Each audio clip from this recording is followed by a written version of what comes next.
All right, guys, on today's episode, the pitfalls of financial independence and the power of recognizing that day zero self.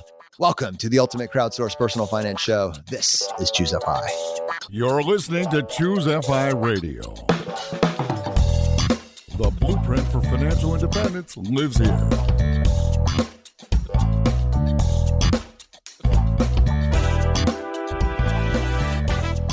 If you're looking to unlock the secrets to financial independence and early retirement, you're in the right place. Stay tuned and join a community of like-minded people who are getting off the hamster wheel and taking control of their lives in the pursuit of financial independence. ChooseFI, your home for financial independence online.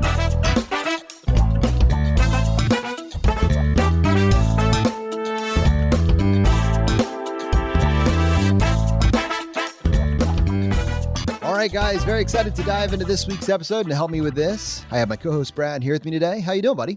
Hey, Jonathan, I am doing quite well. So yeah, actually, I have, this is a little probably bigger insight into my inner world than you otherwise would want. But I have two of like my absolute favorite days of the year coming up in the next like 2 weeks. So they're minor little things, but something about them, it's that change of the season. So one is literally, we're changing the clocks in a couple of weeks. So 2 weeks from now, Sunday, March 13th, here in the Eastern time zone, we're pushing the clocks forward, which is literally, I kid you not, my favorite day of the year.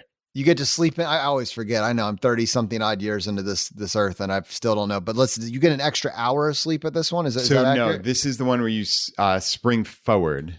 You know, I would contend, and this is a whole separate sidebar, I could care less about the actual sleep because, I fall asleep and I wake up when I'm ready to wake up, right? More daylight? Yes, more daylight. So, yeah, I mean, I absolutely love that when it goes from, it's light out until maybe 6:30 to 7:30. That's like a whole different ballgame. And then every subsequent day, we get like another minute or two of sunlight on either side. So, yeah, it's just like, it feels like hope. You know, it feels like spring is here. It's just something about it. So I think I would say that is my favorite day of the year. Wow. Okay. All right. Well, you said two. What's the second one? Yeah. So actually, when this podcast goes live, this will be 2 days in the past. But Warren Buffett's Berkshire Hathaway shareholders letter comes out this Saturday, the 26th of February. So for everybody hearing this live, this has already come out. So you can just Google Berkshire Hathaway shareholders letter. But yeah, I've read this every single year for basically the last decade, I think. And I just love it. It's Buffett's, obviously it's his update on Berkshire, all things Berkshire. But more importantly, it's his kind of update just on life, on business, on the economy. And I mean, Jonathan, this year especially, I'm just really intrigued to see what he has to say about the state of the world, the state of inflation, the state of the economy. There's a lot going on. And Mr. Buffett's words, it carries a lot of weight. I suspect he'll probably, in lieu of writing a really well thought out document, he'll probably just write Bitcoin fixes this. That's what I'm expecting. Spoiler. Yes, that would be very in character. Right? Well, didn't Charlie Munger just come out recently with taking a little stab at, I think he called it like a venereal disease. I think he called all crypto, like all of crypto. It's a venereal disease on the economy. I was like, yes. Mr. Munger said he wishes it never existed. And I think Buffett has called it rat poison squared or some such. So yeah, they're not big fans of the old Bitcoin. That's funny. Well, didn't you actually go? So Warren Buffett and Charlie Munger, don't they, along with that shareholder letter, don't they do like a conference each year? Yeah. This is like what I think they call it the Woodstock of capitalism, kind of jokingly, but it's in Omaha, Nebraska. I think it's in May. I went, it's hard to remember now, pre-COVID times, but I think it was 4 years ago. I went and met up with our friend Marla.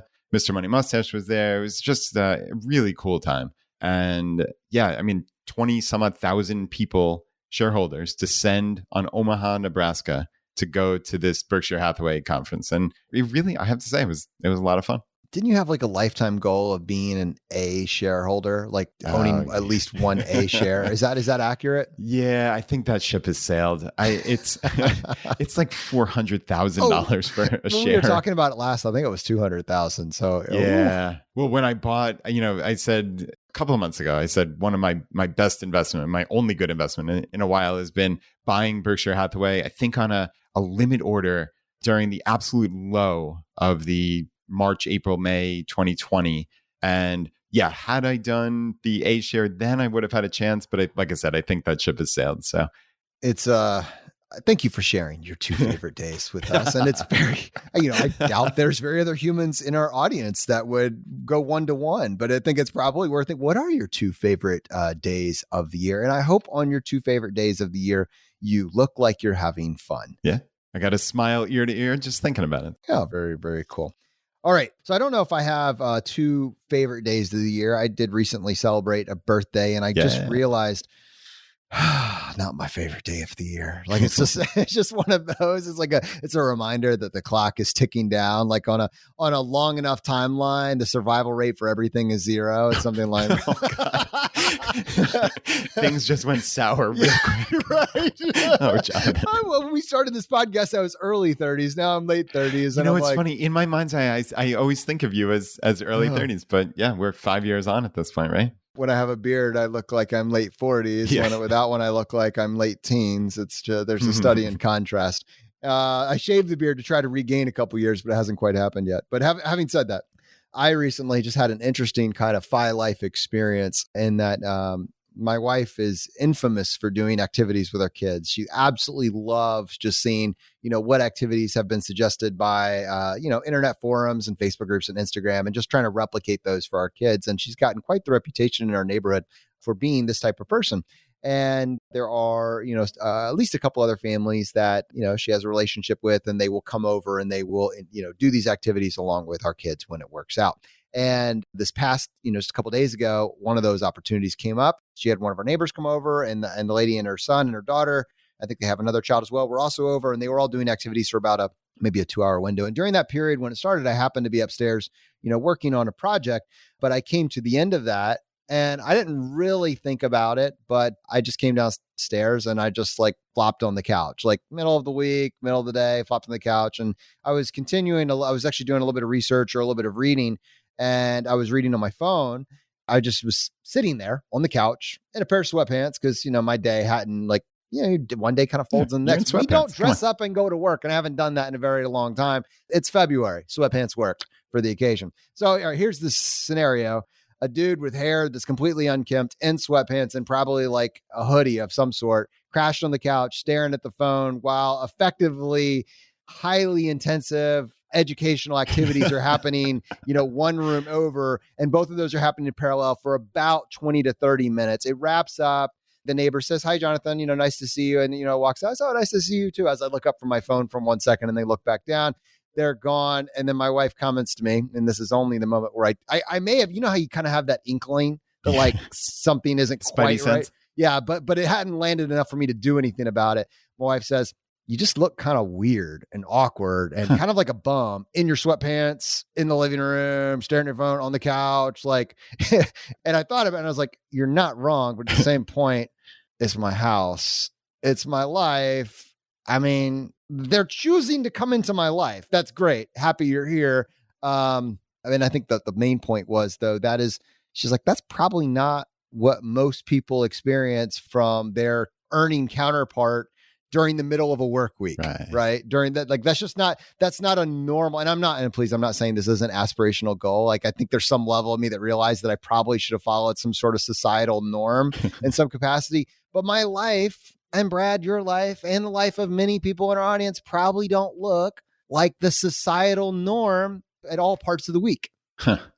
Yeah, that is unquestionably correct. And you use the word aspirational in there. I think, obviously, sure, sitting like a bum on a couch is not aspirational. And I could have had Cheetos just played down. I mean, there was no attempt to impress going on, and I didn't, yeah. And sure, there might have been a minor social faux pas, but even that's certainly debatable.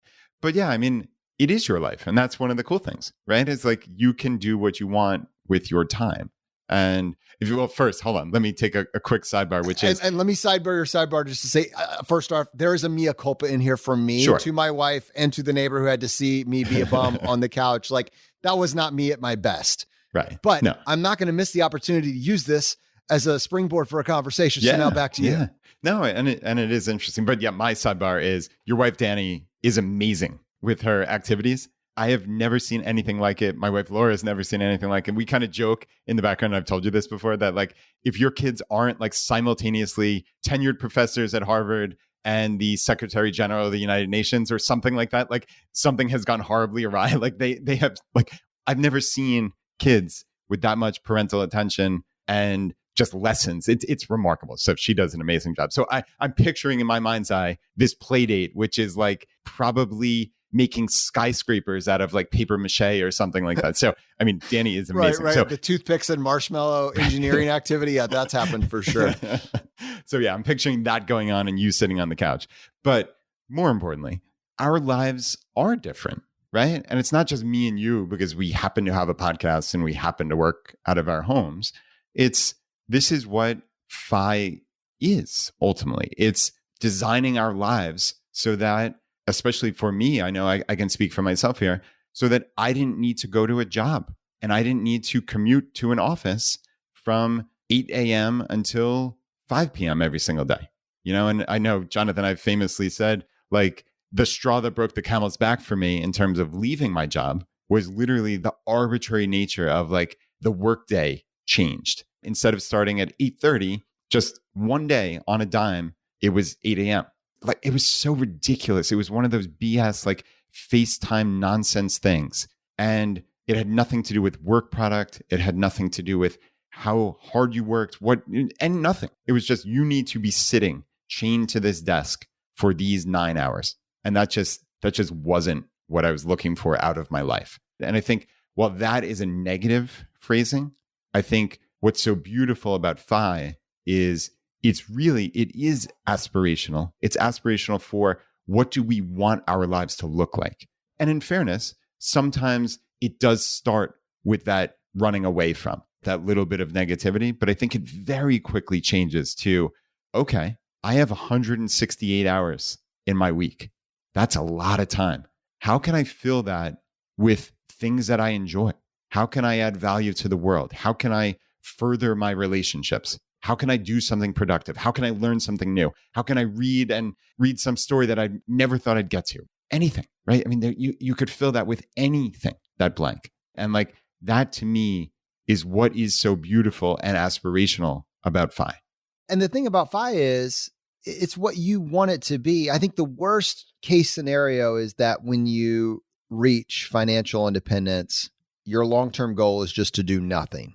That's not going to be fulfilling. Like, please, if you've been in a rat race, if you've been in a gauntlet for a long period of time, yeah, do whatever you need to do to unwind and get back to like some sort of balance. But the goal for me, the goal for Brad, the goal for our audience, they're not running away from everything and there's nothing on the other side. It's a pivot. What are you running towards? So sure, maybe at 11 a.m. on a Monday or Tuesday morning, I happen to be on the couch, doing some sort of reading or prep work, but my life is filled end to end with this love of learning, the love of learning new skills, which we have time for.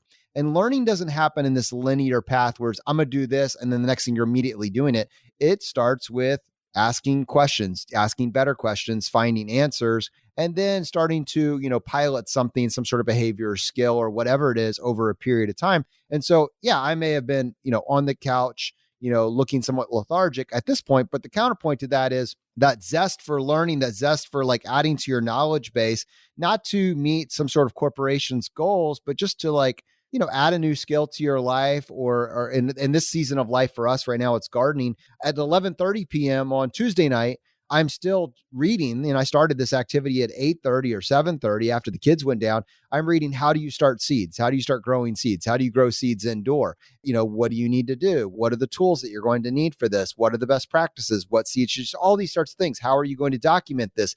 And it doesn't follow an orthodox 9 to 5. Most of the world lives their life from 9 to 5 and then decompresses in front of Netflix from 5 to 9 and then starts all over. And then you make it to the weekend and you go, you consume on the weekends, you get away, you escape. We talked about this very recently. When you don't need to escape, your time, it doesn't look like a 9 to 5 anymore. You don't have to turn on or turn off. You need to figure out what, your life's priorities are going to shift. If a corporation's priorities aren't there anymore to kind of dictate and then everything else has to fall into it, it's going to look different. So your priorities might be giving your kids and family the support they need. Absolutely number one.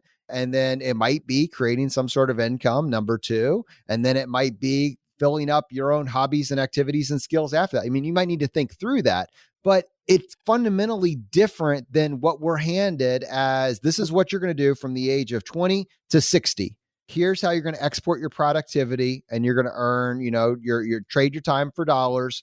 And then with the remnants of the energy that you have left, then go figure it out. And you're like, well, I have time to do my laundry, once a week and fold the socks, and that's about it. Then I just got to get back to it. It's going to look different, and it's beautiful. It's awesome. It doesn't always look perfect to the outside eye. Sometimes it can be uncomfortable and a little bit weird, but it can be so fulfilling for you if you channel that towards something. Yeah, I hear you. And I love, in your case, how you're picking up this gardening, right? Like, would that have been possible for you to spend as much time as you are learning and cultivating all this skills and knowledge while you were a full-time pharmacist? I don't think so. Something would have had to have given. There's a finite number of hours. I said 168 in a week, which sounds like a lot, but when it's filled with all of life's responsibilities, those hours go pretty quick, right? And I mean, you were talking in there about kind of the standard path. And while obviously we are not vilifying it, certainly, but it's the easier path. Honestly, that's the kind of funny thing is the standard path in many ways is we talk about easy choices, hard life, hard choices, easy life, right? Like the easy choice is to just follow the standard path because that's what society tells you. That's what everybody else does. Whereas the interesting part is the harder choice is to follow the path to FI, right? That day zero, right, Jonathan? Like I'm getting started.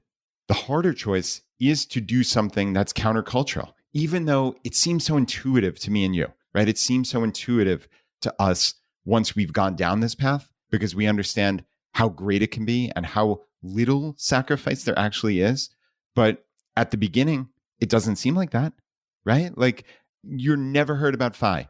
That very first time, it sounds like a life of sacrifice. It sounds to a lot of people's ears like something that they don't want to do. It sounds akin to a diet, right? Like that's how people hear it is I have to save. I have to deprive myself.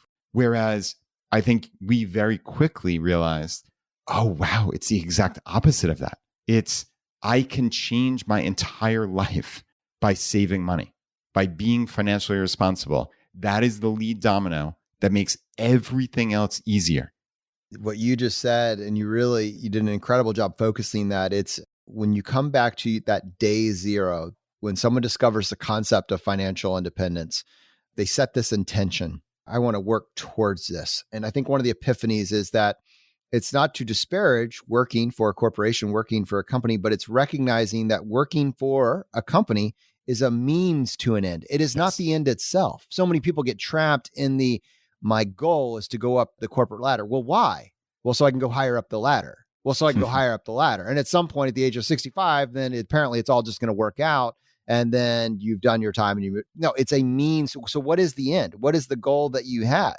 And, we choose financial independence. And so if you understand that you're setting your path, what we're really talking about here, yes, there's personal finance, there's math, there's 1 + 1 is 2, and there's the miracle of compounding. But really the difference between personal finance and financial independence is the fact that to achieve this goal, this dramatic, effectively transformation in your life arc, you need to appreciate the behavioral science, the behavioral psychology, the understanding that this is just as much psychology as it is math.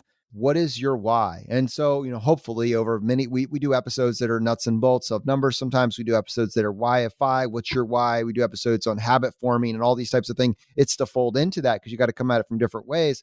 But if your why is very clear on day zero, so you haven't even done anything yet, you have felt compelled, you have felt drawn, you have grown irritated with the trajectory that you're on currently, you're unsatisfied with it, and you're like, I need to make a change. If I keep doing what I'm doing right now, I'm going to get exactly the same results. And for whatever reason, you have decided that the cost of inaction is too great. I'm going to move forward.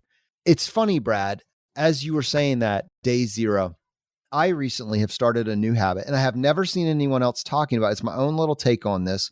And I'm only about 5 or 6 days into this little personal experiment, but it's so useful for what we're talking about. I have started journaling my own thoughts, journaling my thoughts. And there have been times in my life where I've wanted to do something, and it's been very, very important to me to do X, Y, Z. And you might be let's just talk about New Year's, for instance. Usually people have something that they feel compelled to act on. And there's a reason that they're convinced on December 29th, December 30th, that this is the thing that is there a December 31st? There might be. Sure. I think there is. I think there's, it's one of those. Okay. I was counting the knuckles. You know what I'm talking about, right? Maybe Danny should give you some lessons. Yeah. Spring forward, baby. Spring forward. Anyways, December 31st. Okay. So December 31st, the countdown starting, you've got something in mind that's so important to you. It's so clear what the vision is. 5 days later, it barely matters. You don't even remember it. It's actually an inconvenience that you ever thought it, because it's going into the graveyard of past intentions. And I've tried actually journaling and writing notes down on a piece of paper. And usually that peters out by about 1 to 2 weeks. Like, it's just, my thoughts happen too fast. They're too fleeting. And to organize those, I just see the 10 days missed in my journal. I'm like, done. So my thought was, and I think journaling could be an effective way to do this for some people that love to write. That's their preferred outlet. But obviously my preferred outlet is audio. So I just had a little, you could use your phone for notes if you wanted to, or you could use, I have a handheld recorder. I just started like keeping that on me and turning it on a couple times a day and checking in with it. And my thought was, on day 0, here is the goal that I had. And so for me, I was actually I really wanted to focus on doing intermittent fasting. I wanted to do 1 meal a day. And then 1 day a week, I wanted to do a 24-hour fast. I just find that I'm more aware of what I'm eating. I appreciate my food more. My blood sugars are more balanced. I feel better as a human being when I am in this type of routine. So that was it for me. On day 0, it's very obvious to me all the reasons that I want to do this. Maybe the scale is too high. Maybe I'm not enjoying my food anymore. Maybe I find that I'm just going to the cabinets and binge eating, too often, whatever that is.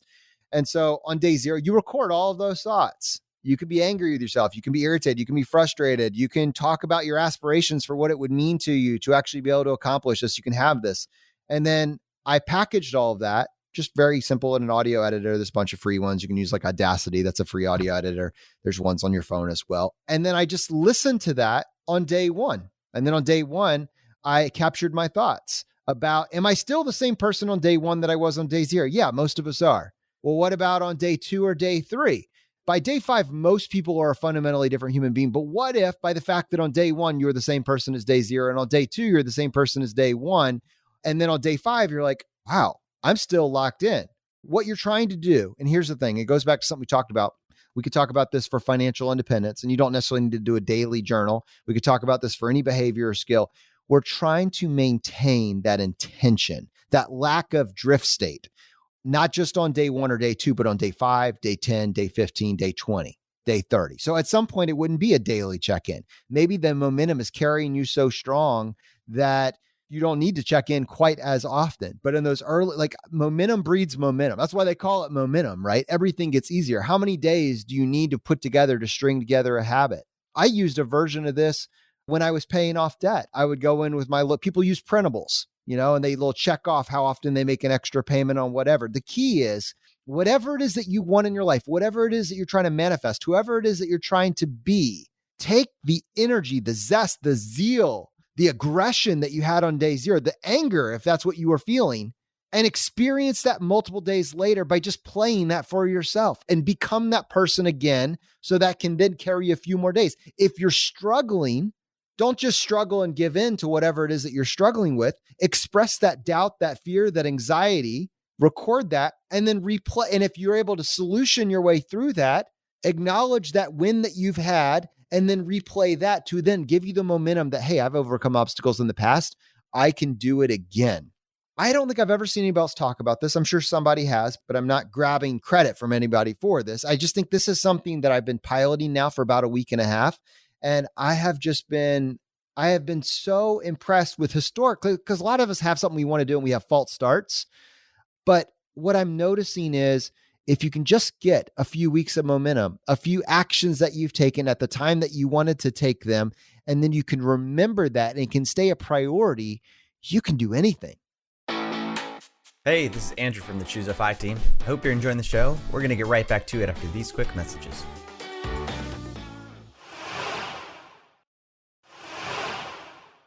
the question that comes to my mind is, what would compel change? Like that's a very broad question. What would compel you to make a positive change in your life?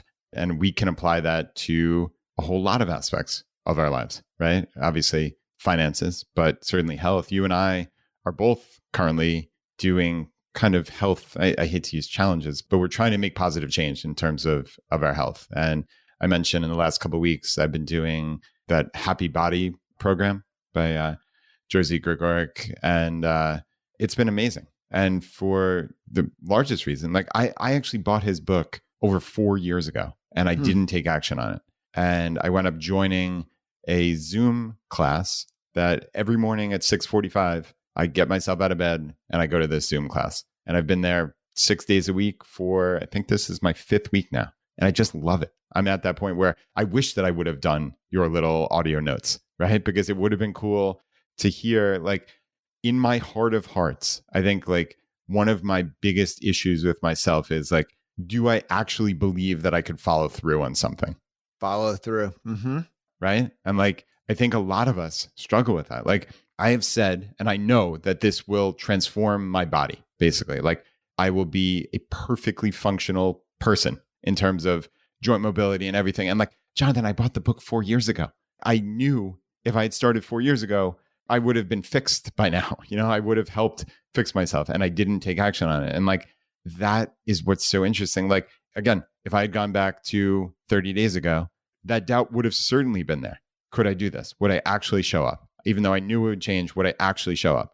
And I have. And it feels pretty amazing. And now it's just like you're saying, it's funny because I'm like 3 or 4 weeks ahead of you where you are in terms of like, I know this is stuck because I love it now. I crave it. I look for it every single morning. When they don't have the Zoom class on Sundays, I go down to my basement and I run through the program myself. So like, I feel better just in life, and I feel better about myself when I do it. So long story short, like the changes have stuck for me. You said become that person, right? Like I think I've become that person already. All right, so let's workshop that just a little bit farther, because I think about how much people are willing to pay money for accountability because they can't hold themselves accountable. They fall off the wagon. Life gets busy, that sort of thing. Whatever the behavior is, if you're having a day zero conversation with yourself, and I think this is where we want to go with this. Like, let's say today is day zero, whatever it is. We've given you 2 examples. Let's go a different. Let's talk about credit card debt. Let's talk about some sort of destructive behavior that is in your life. Whatever that is, how does it make you feel? Why does it complicate your life?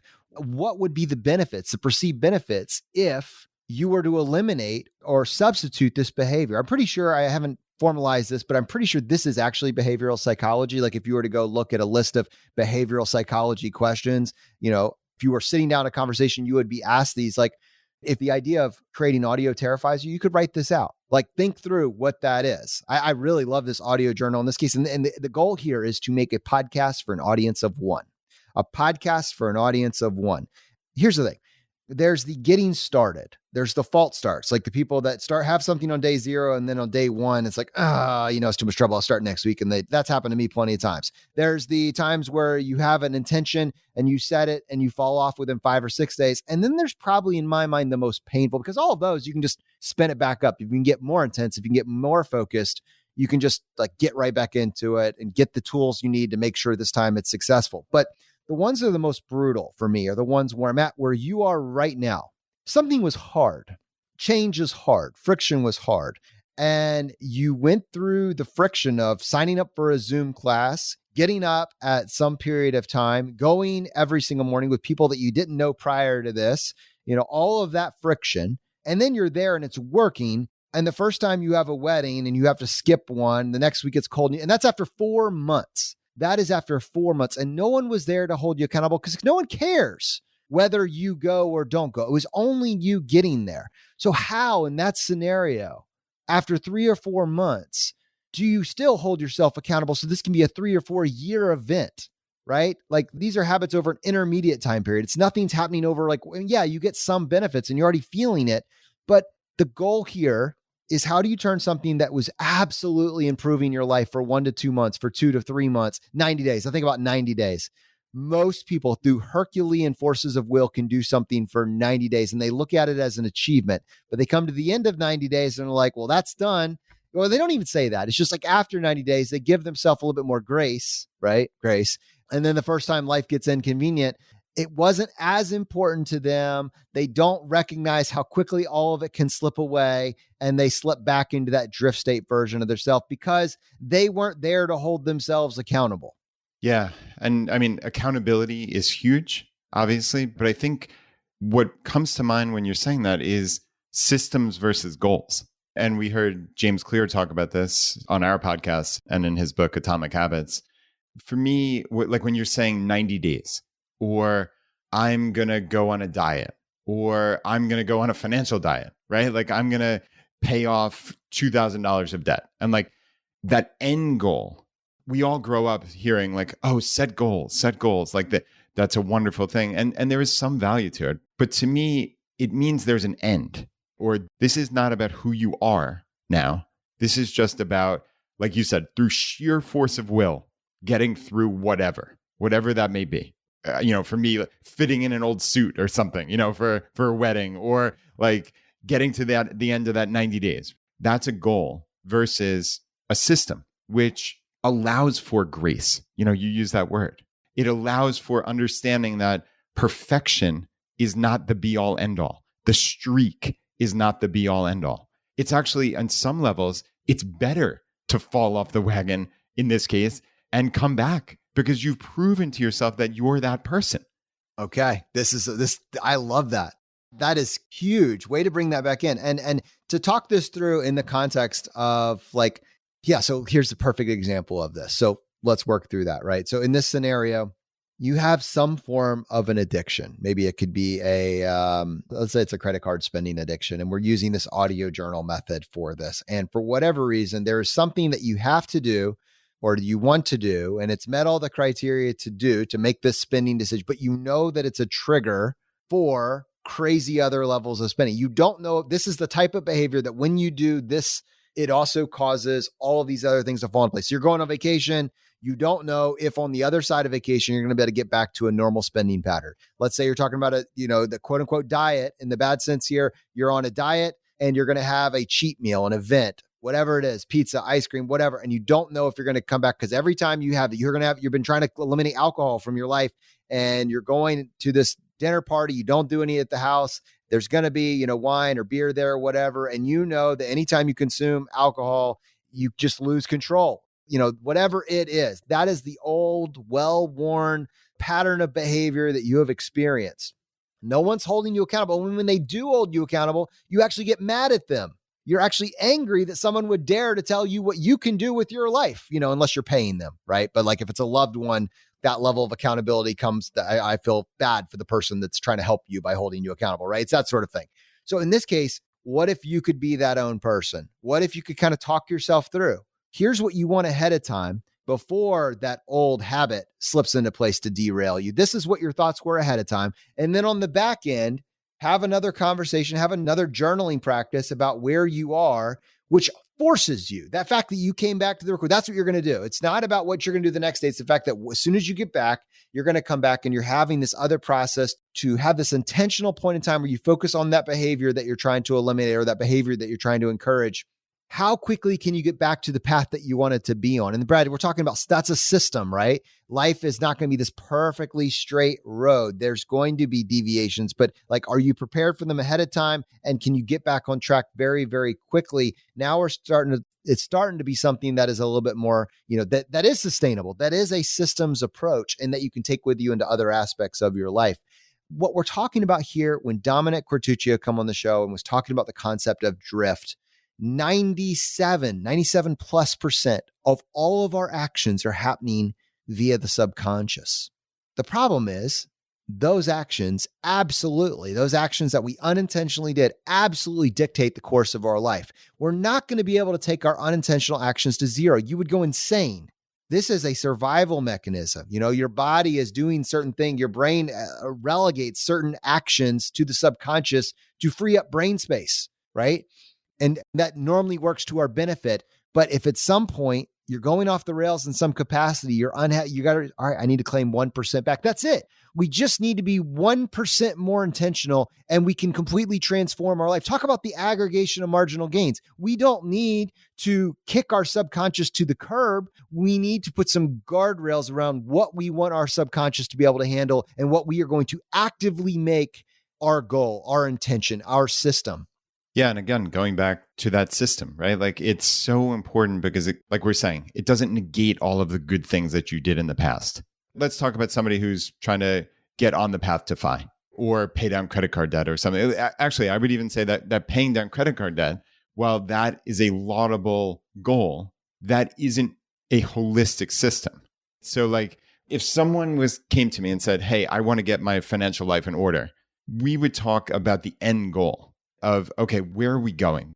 And it's funny, Jonathan, I even use the word goal there. Like, what do you want your life to look like? What are you doing this for? That why of FI, I know we're talking so much about the psychology, but you said before psychology might be 50% of it. I think the psychology is 90% of it. 95, oh, yeah. Right? Okay. Yeah, I see what you're saying. You're right. Yeah. And I agree I know you didn't mean that precisely, but like we always say, the nuts and bolts of the money is actually the easy part. It's getting your mind right. And that's why you and I, at this point on ChooseFI, spend so much time on the mental aspect of it, the psychology, right? Because, okay, why are you doing this? That old episode that we recorded, the why of FI, like it is so critical to have an understanding of what do you want out of your life? Why are you doing this? Why would you take that harder path, that quote unquote harder path to do something countercultural and choose something different, right? Choose something different than everybody else around you is doing. And I think it becomes very obvious to most of us why we want something different, because we want something different out of life. We don't want to be stuck behind that desk for 40 years. We want to learn new things, right? All of these things we talk about. And I said this earlier in the episode, but for me, again, going back to this very specific person of they're getting started on the path to FI and they have credit card debt. Like I wouldn't set it that the be all end all is paying off that credit card, because that means there's an end to this, right? Like I'm only doing this until I get to that point. But it's so much more than that. If you get to that point where you've paid off your credit card debt, you have transformed your life. And that's the system that it's taken to get you there is what will carry you forward for decades and make your life dramatically better and dramatically easier, right, Jonathan? But if this is a finite thing, I'm going to pay off this credit card through sheer force of will, and then what, right? For most people, the and then what is they go back to their old bad habits. So that's the difference between setting a goal versus coming up with a system that makes your life better. And I think what we talk about all the time, those 1% changes. If I ask myself at this point, like, and this is where your day zero audio journal would have really come in handy for me, because it's very hard from this vantage point to look back and say, these were the 500 things I've done to make my life better. It would have been cool, actually, had I journaled along the way of all of those little 1% changes, because right now, this seems like I didn't really do anything. There's still, even to this day, Jonathan, there's still a little bit of imposter syndrome, as if I did something great when it seems easy from this vantage point. But it wasn't easy, right? It was all of these little changes that I did from, and I just said it wasn't easy, but like, I don't mean to overplay this and make it sound like it was difficult, but I think that mindset shift of looking for ways to become better made me a better person, because I think it has impacted my life positively in countless ways. And to be perfectly honest, like I'm jealous of where you are now as you're embarking on this, that you're journaling, because I wish that I had done that. I think that would be really cool. And I think that's probably a really good takeaway for a lot of people in the audience who are just getting started on their path to FI. Like, write these things down, celebrate them, right? Like, celebrate yourself. So you don't look back 15 years later like me and say, like, am I really an imposter? Like, did I actually do anything? Right? And when you were mentioning, celebrate, and I was even thinking about like gratitude along the way. I think so many, when we're targeting a goal, let's say it's paying off credit card debt, I guess, it's so easy to get fixated on binary. Did I hit the goal? And miss every single day the unexpected blessings of being on this path that you intentionally chose. Like, it's easy to look back and say, man, it was so hard and then I did it. But Brad, every day you're getting these micro benefits. Like, you maybe notice in your case, maybe you have a little bit more flexibility in the afternoon, or you were able to do something with your kids that you'd never been able to do before. Like, there's probably these little micro realizations with this behavior that you're pursuing that, throughout the day, you might just have a random thought of, wow, look, I can do this, or look how this manifested, and it's gone. Like that, it's just gone. But what if you were able just to capture that and you would realize all the small little blessings that popped up in your life because you did this, and you realize it wasn't just, I did this for 6 months and I reached some goal. It was actually like, and then this happened, and then this happened, and then this happened. These are the sorts of things. Don't lose that. It's real. It was real. It was real when you had the thought, and it only disappears when you forget about it and you never remember it again. It can be real forever if you can just bring that back in your life. And I think it's even more tangible in some cases when we're talking about personal finance. Let's take a loose pivot. Let's talk about credit card debt just for a second. And while this episode is not about paying off your credit card debt, I would highly encourage those of you that are in this destructive cycle of paycheck to paycheck, only making it by the credit cards and not exactly sure what to do next. If you want to hear our take on how to approach paying off credit card debt, go check out, it's episode 115R. We used to do 2 shows a week and we would label the second episode with the R, but you can find that at ChooseFI.com/115R. And then we also, and this is a little bit slightly more academic, but it basically talks through from our perspective, all the things you need to know about the different types of debt and puts all those strategies together in a really cool article. You can go to ChooseFI.com/debt, ChooseFI.com/debt. It's all there for you. But if this is your day zero, you're listening to this and you're like, all right, what is, I know the debt is my biggest problem. All right. So it'd be very easy to set a goal of paying off the credit card debt, but that doesn't have a long enough sight, right? So we could reframe, Brad, to your point, we're going to focus on building out our savings rate, and we're going to funnel that savings rate into something with a massive return, which is your credit cards. If you're carrying a credit card balance that comes with an 18% plus APR, in some cases, 18% interest rate, that's working against you. You pay that off. It's the same as if it's working for you in terms of how that is affecting your net worth. And so there is the goal of just paying off the credit card debt, but then a lot of people that pay off credit card debt go back into credit card debt. Conversely, there is a person that recognizes they need to accomplish a 15 to 20% savings rate to be able to pay off that credit card debt.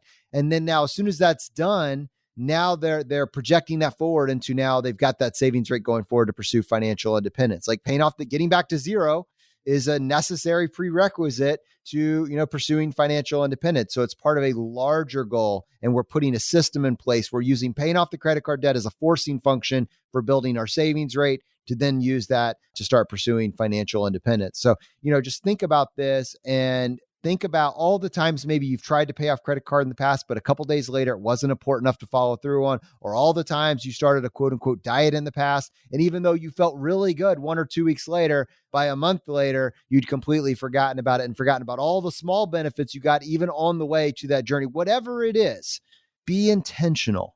And I want you to harness the power of who you are today, who you are on day zero, and carry that person with you on your shoulder to be your own personal form of accountability as we build a system to build a better life.